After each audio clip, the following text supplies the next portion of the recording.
Bien, buenas noches a todos.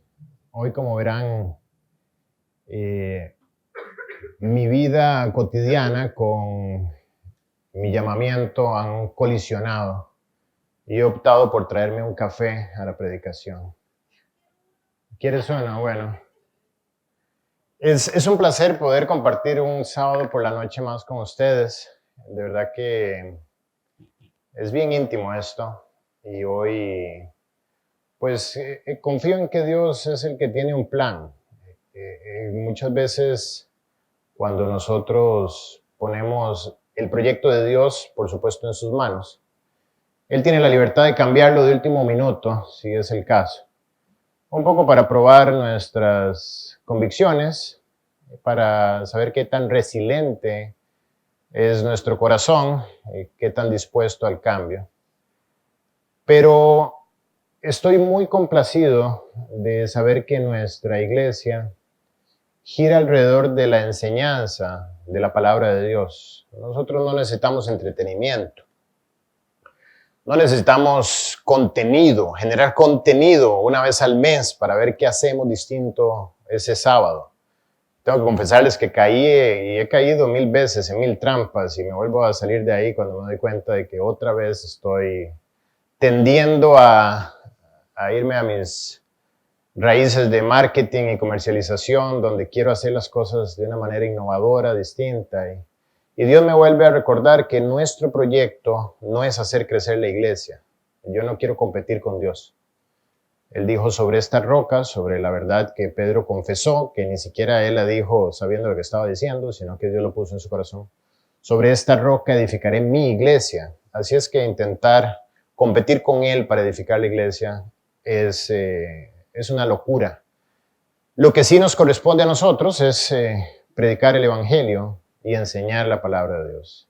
Entonces, es una preciosa noche para hacer eso, ¿ok? Con muchos o con pocos, me alegra ver una familia delante de mí. Y como una familia que somos, hoy Dios me ha guiado a abrir un poco más mi corazón. No pretendo hacer un despliegue de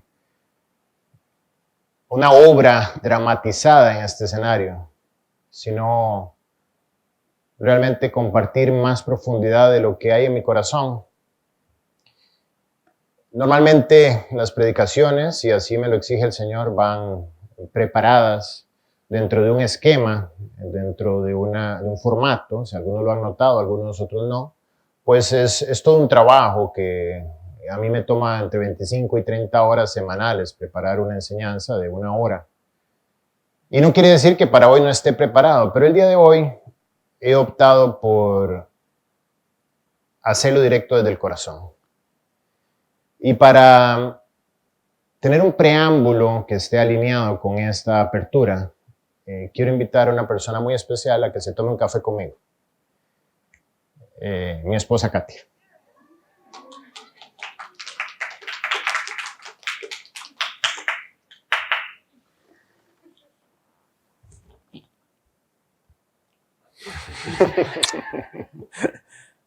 Siempre hay ocasión para un beso.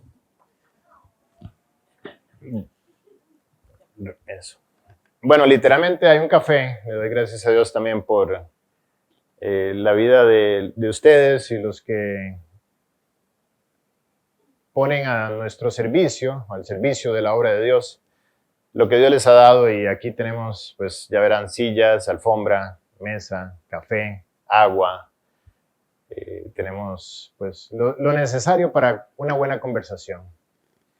Yo les había alguna vez compartido que cuando me gradué de la universidad tuve la oportunidad de asociarme con 2 amigos más y ellos pues a su vez me invitaron a asociarnos nosotros en bloque con un señor norteamericano que tenía un proyecto de unos negocios en línea que tenía un componente tecnológico prácticamente que sostenía todo el proyecto. Y efectivamente entramos en esa sociedad. Y yo entré con unas expectativas 100% terrenales, ¿no? Hacerme millonario. De hecho, era un proyecto que prometía muchísimo. Y durante prácticamente 5 años le dedicamos día y noche, sábados, domingos a ese proyecto. Y el proyecto nunca se concretó, no logró salir en vivo y pues básicamente me di cuenta de que incluso en mi tiempo donde yo estaba más lejos de Dios, Dios estaba teniendo cuidado de mí. Él sabía qué no darme, porque eso iba a producir en mí un extravío lo suficientemente peligroso como para que ya ahora sí nunca le volteara a ver. Pero en ese tiempo tuve la oportunidad de conocer al equipo de trabajo de este socio. Y en ese equipo de trabajo pues estaba una chica rubia de unos 26 años, 27 años, que venía llegando al país y a mí por supuesto me encantó cuando la vi. Me encantó pues el reto de tener la posibilidad de acercarme a alguien que estaba totalmente fuera de mi liga. Era, para empezar, una persona que no estaba jamás dentro de mis posibilidades y así me acerqué buscando conquistarla torpemente, malintencionadamente, pero yo no sabía que yo me estaba encontrando con lo que eventualmente Dios transformaría en un proyecto. Esa es la que ahora es mi esposa, Katia. Bien. Entonces hoy, dentro de, no puedo decir una agenda concreta, pero sí quiero conversar con ella e invitarlos a ustedes a descubrir un poco más a profundidad lo que Dios ha hecho con nuestras vidas. Bien, bienvenida, Katia. Gracias, un placer. Sí. Bueno, si quieres nos cuentas un poco acerca de tu infancia. Bueno, yo vengo de una familia de papás divorciados. Mis papás se divorciaron cuando yo tenía aproximadamente 5 años y fue muy devastador para mí porque mi papá era mi príncipe, era el que me llevaba a pasear, éramos muy unidos. Entonces cuando se divorcian, pues me quitaron a mi príncipe. Él se va y con los años se casa y forma una familia y mi mamá con los años forma varias relaciones durante este tiempo y esto va creando una amargura en mi corazón muy, muy, muy, muy grande. En contra de ella y en contra del mundo, por supuesto, porque a la hora de yo estar amargada con mi mamá, pues obviamente mi corazón desbordaba amargura. Voy creciendo en este ámbito. Mi papá se casa con una mujer cristiana, tienen una familia muy linda, tienen una hija, tienen un hijo, una familia muy unida, con principios, por supuesto. Mi papá a mí nunca me faltó. Mi hermano y yo cada 15 días íbamos donde él, siempre nos daba a todos, nos trataban a todos por igual. Pero por supuesto eso producía en mi corazón muchísima más amargura, porque yo tenía que salirme de ahí e irme al otro hogar que era completamente diferente. Un hogar donde mi mamá era muy necesitada de amor y cariño, entonces siempre tenía una pareja diferente y no escogía sabiamente, escogía para llenar su necesidad de amor y cariño. Entonces entenderán que fue muy dura mi infancia, mi adolescencia. Yo crecí así, con viendo un señor, de repente otro señor y de repente otro señor y bueno, y uno peor que el otro. Entonces yo siempre anhelaba irme para el otro lado de la familia. No sé hasta dónde quieres que cuente. No, está bien ahí. A veces nosotros asumimos el divorcio como la salida, como la ruta de terminar con los problemas, sin darnos cuenta de que efectivamente ahí nacen una nueva gama de problemas de distintos sabores y que ahora impactan no solamente en la relación entre los dos, sino también perseguirán a aquellos que están amparados dentro de este hogar. Y lamentablemente la palabra divorcio pues es algo ya común del léxico. De hecho, adelantándome un poco, nosotros cuando nos casamos, era una palabra que andaba ahí, dando vueltas por la casa. Y ya cuando conocimos a Jesús, eventualmente, tuvimos que tomar la decisión de borrar por completo esa palabra. No había jamás una salida que tuviera que ver con divorcio. Cristo tenía que resolver la situación como diera el caso. Recuerdo una anécdota de la esposa de Billy Graham, que tuvo a su esposo durante buena parte de su vida, prácticamente todo el tiempo de infancia de sus hijos fuera de casa, teniendo que viajar muchísimo, en tiempos donde no había internet, bueno, sí había, pero no estaba las facilidades de hoy en día, de WhatsApp, etcétera, o FaceTime, donde tenían que hablar directamente cuando se veían o por llamada a larga distancia, complicadísimo, y pasaba 2, 3 meses fuera de casa. Y un día le preguntaron, Ruth, ¿usted nunca consideró el divorcio de su esposo? Entendiendo que el divorcio inmediatamente iba a ser el fin del ministerio de ambos. Y ella dijo, ¿un divorcio? No, jamás. Asesinato sí, pero divorcio no. Bueno, cuando tú terminas tu colegio, tienes la oportunidad de entrar a una universidad local y ahí se te abre también la puerta para ir a estudiar afuera, ¿cierto? Sí, cuando entro a la Universidad de Costa Rica, ellos daban unos programas donde te podías ir a Estados Unidos y pagabas como una persona de Estados Unidos. Era muy fácil para nosotros porque fue muy barato pagarlo. Mi papá en ese momento estaba luchando, no le iba tan bien como ahora, pero se le facilitó poder enviarme. Entonces me fui para allá. Toda esta adolescencia mía, todo este odio que yo estaba cocinando por dentro, produjo en mí un vacío sumamente grande y una inseguridad muy grande. Yo me sentía poco valiosa, muy poco valiosa, me sentía muy poco inteligente, me sentía una persona que no era digna de amor, una persona que no era digna de amigos, que no era cool, por decirlo así. Entonces, cuando me voy para la universidad, descubro el licor y descubro que con el licor me empiezo a hacer más hablantina, más extrovertida, la gente ya me buscaba más, ya era aceptada. Entonces eso fue el monstruo que activé en mi ser. Pasé de tomar los fines de semana a tomar de lunes a domingo en la universidad, haciendo cosas increíbles, metiéndose en cosas que no vale la pena decir ahorita, pero sí sabiendo que el licor te introduce en otras áreas de inmoralidad, de muchas cosas en las cuales yo empecé a meterme. Por supuesto, mi testimonio en el piso, delante de mis amigos del colegio, delante de mis amigos de la universidad, entonces eso me hacía, cuando yo estaba sobria, me hacía sentirme peor conmigo misma y, por supuesto, muchísimo menos valiosa y muchísimo menos digna de amigos, porque ya uno siente que la gente obviamente hablan de vos, ya tu testimonio, cómo te perciben está destruido. Sí.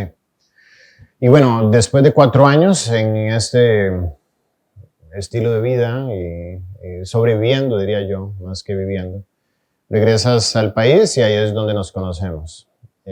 Recuerdo que lo que tú cuentas ahorita no tenía nada que ver con lo que proyectabas, al contrario.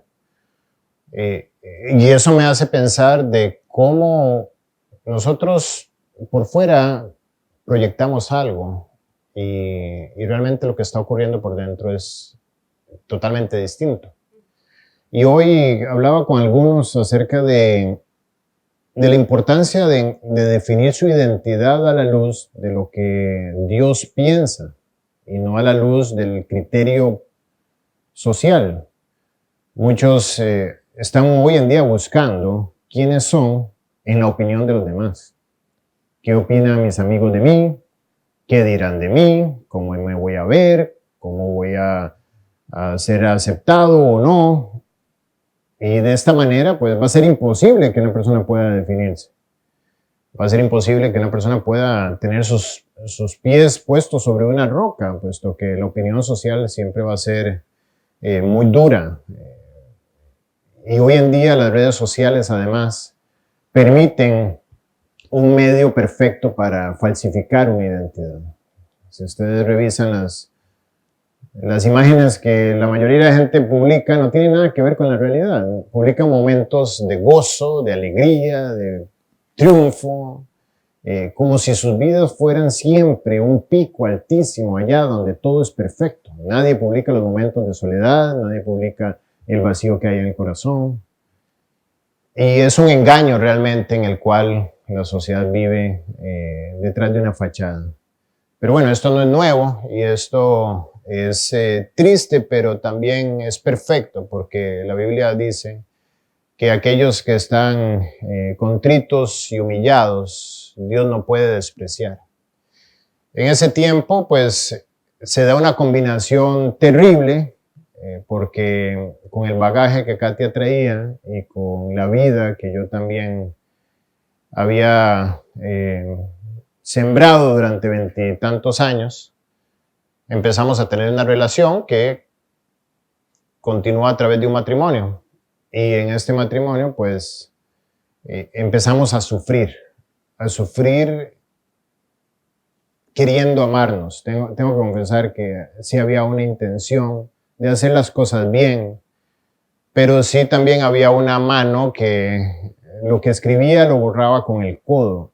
Era una especie de inercia que traíamos, queriendo hacer bien las cosas, pues las cosas salían mal, perdón. Entonces, respecto al matrimonio, ya esos primeros meses y años, ¿qué nos puedes contar, Kachi? Bueno, primero vengo de una familia mexicana donde las mujeres son muy inteligentes y los hombres son muy tontos, así los ven. O sea, los hombres los tratan como hombres inferiores. Entonces, claro, yo vengo a mi matrimonio tratando a mi pareja como una persona inferior.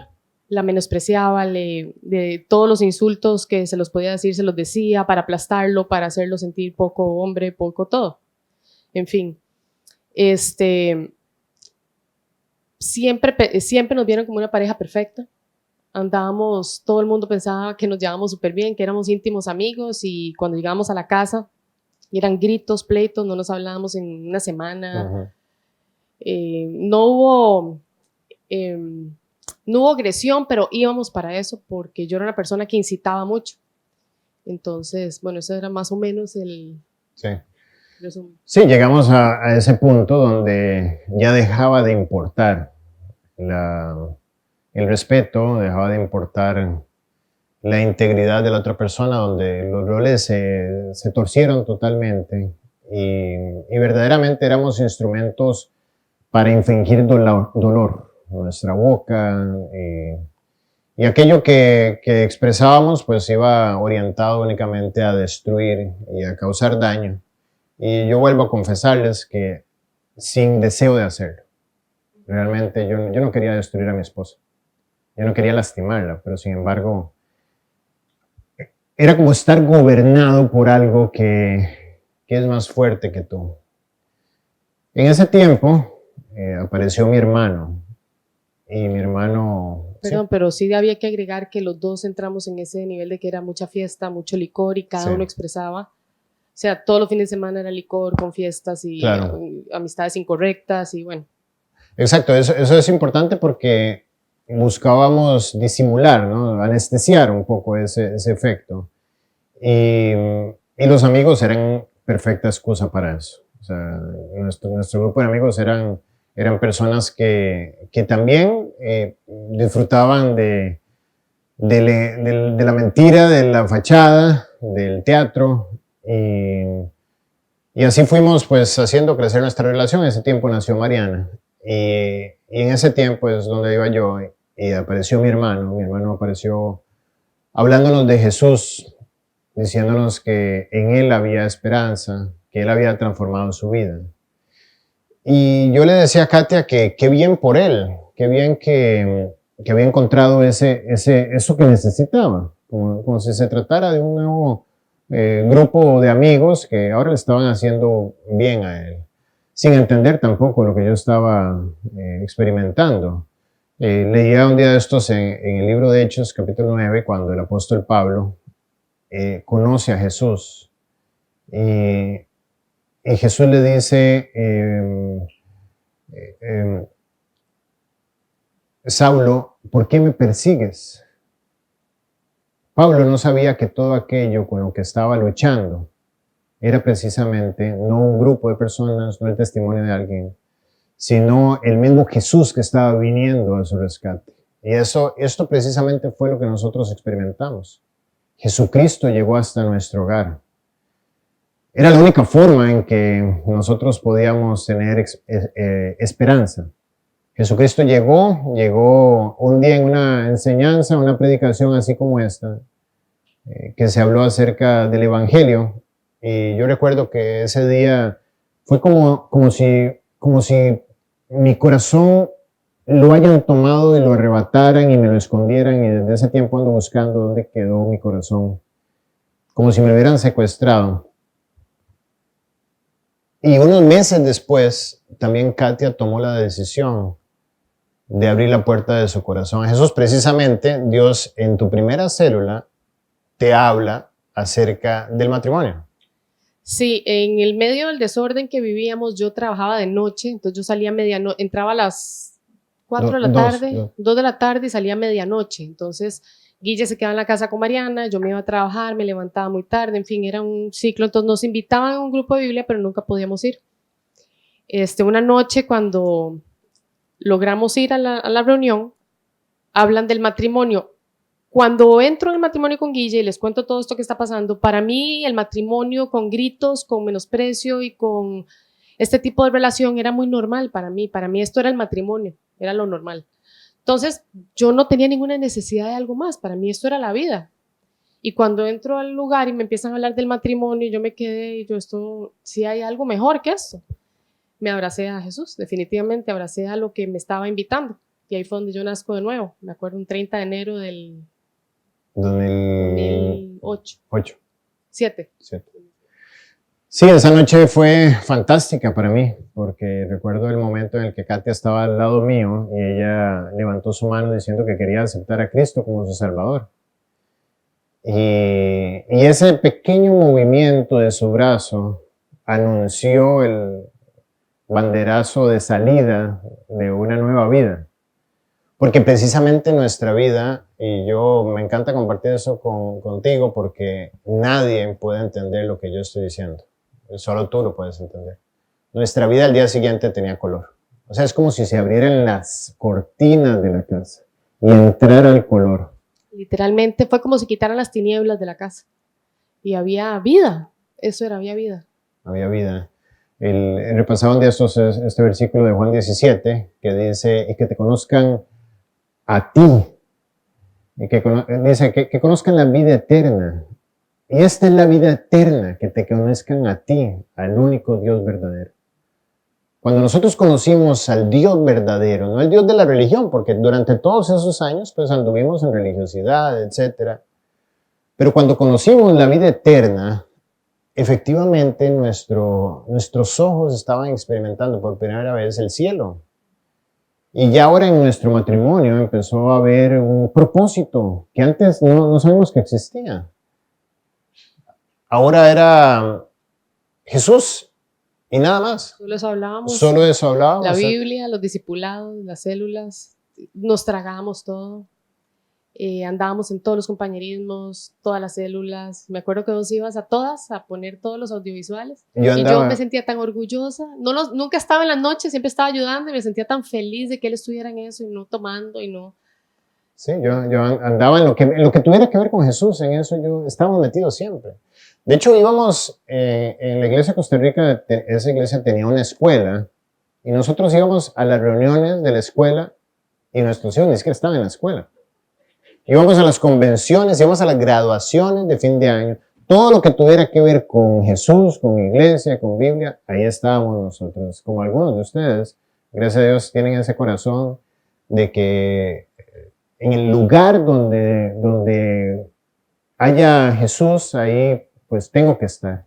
No, y el anhelo de querer limpiar y sacar todo lo sucio y todo lo cochino y todo lo que nos estaba matando por dentro, las películas, los programas de televisión, la música.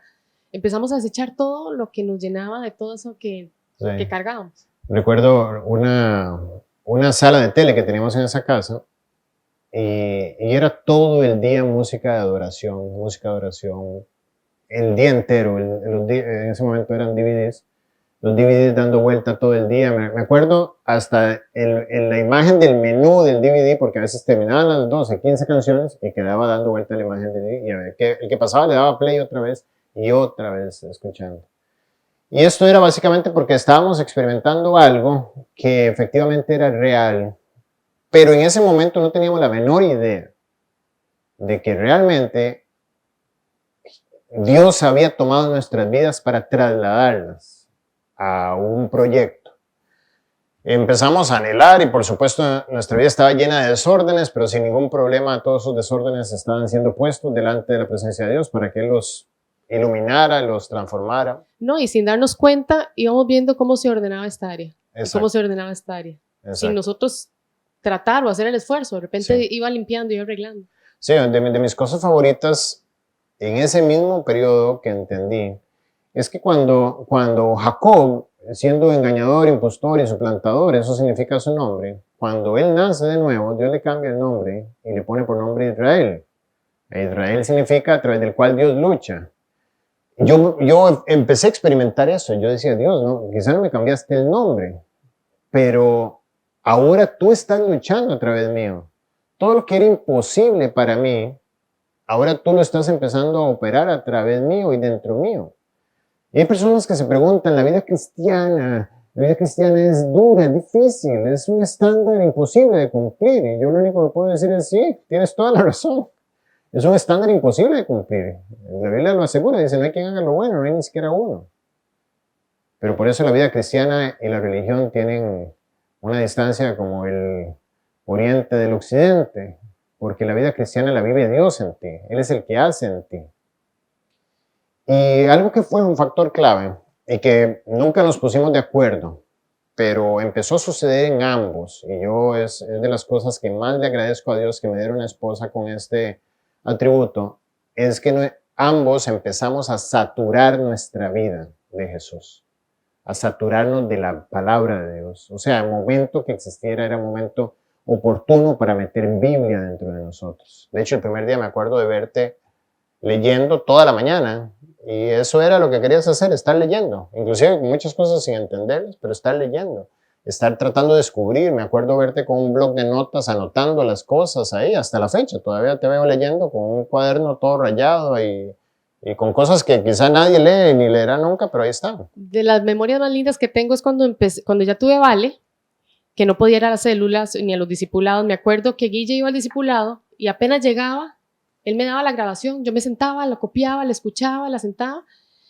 y empezaba a discipularme yo solita después del discipulado tuyo. Sí. Y nunca me atrasé, nunca nada. Eso fue de las bendiciones más grandes que tuve porque siempre me mantuve al día, nunca me alejé y con una bebé recién nacida.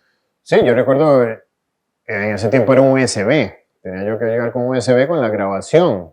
Y hay de mí si no llegara a la casa con ese USB. O sea, tenía que ver cómo yo replicaba todo lo que se había dicho en el estudio. Y esa misma noche, 11, 12 de la noche, terminaba Katy a escuchar su discipulado o su célula. Y ahí me empezaba a comentar. Y algo particular también ocurría. Yo veía cómo las enseñanzas tenían más efecto en ella que no iba que en las personas que iban. Veía personas en el mismo estudio, quizá cabeceando, quizá desinteresados, quizá hasta con ojos críticos o con la mirada perdida. Y en la que no podía, la veía más bien a 100 por hora. A veces ella me comentaba cosas que había entendido que yo tenía que sujetarme y decir, ¿y por qué está entendiendo eso? Y yo no, o sea, increíble. Y básicamente esa es la fidelidad de Dios cuando un corazón quiere. Era por el ministerio que tenía. También, claro, no era que estaba dejando el estudio, sino porque estaba claro que su ministerio ahora era cuidar de las niñas, la bebé, lo demás, prepararla para eventualmente ya poder venir a la reunión con ella, lo cual gracias a Dios fue pronto. Pero bueno, nuestra vida empezó a estructurarse dentro de un nuevo esquema que efectivamente no podemos a la fecha adelantarnos a ver todo el diseño que tiene, pero que confiando día a día en lo que Dios nos invita a hacer a través de la obediencia, podemos ver estos trazos de un diseño. Esto, como bien saben, la mayoría de ustedes, pues me llevó a mí también a cambiar de trabajo y luego de esto a conocer a alguna persona, otra persona, que eventualmente nos trajo un proyecto fuera del país. Y una particularidad que ha tenido este proyecto es que siempre conté con un sí. Inclusive ahorita, 10 minutos antes de la reunión, te pedí que te sentaras acá y tuve un sí. Y eso ha sido lo que yo considero el regalo más grande que tengo de mi matrimonio, ¿no? Una persona que va a mi lado, que grafica la palabra de Dios, diciendo, así como la iglesia está sujeta a Cristo, así yo como tu esposa estoy sujeta a ti. A pesar de las aventuras y los altibajos y las locuras que considero Dios nos ha invitado a ser parte de, hemos visto también su fidelidad. Y algo de lo que también disfruto es un tiempo de café contigo porque normalmente compartes lo que Dios te está enseñando. Entonces quizá ya para ir cerrando la entrevista, me encantaría que compartieras con ellos también cómo es que Dios ha ido atrapándote, pero en la sencillez de su palabra. ¿Cuál es la clave para que Él vaya extendiéndose en el corazón? Yo creo que la clave es no decirle que no. La clave es levantarse, seguir adelante, no desmayar, creerle. En los momentos más difíciles, en los momentos donde uno se ve desahuciado, decir, estás aquí, tu palabra es verdad. Y una de las cosas que Dios siempre puso en mi corazón era el temor de decirle que no a su proyecto. O sea, yo desde que nací de nuevo, yo le dije, no le puedo decir que no, me da miedo decirle que no, porque Él es el que tiene mi vida en sus manos y si le digo que no, ¿a dónde voy a terminar? ¿Y qué puedo hacer con mi matrimonio? ¿Y dónde va a terminar mi familia? Para mí fue muy importante ser una mujer que te invitaba a hacer tu proyecto y no te separaba del proyecto. Uh-huh. No sé, yo creo que eso, pues Dios da la gracia a la persona. Sí. Bueno, gracias a Dios. Gracias a Dios por la vida de esta increíble mujer.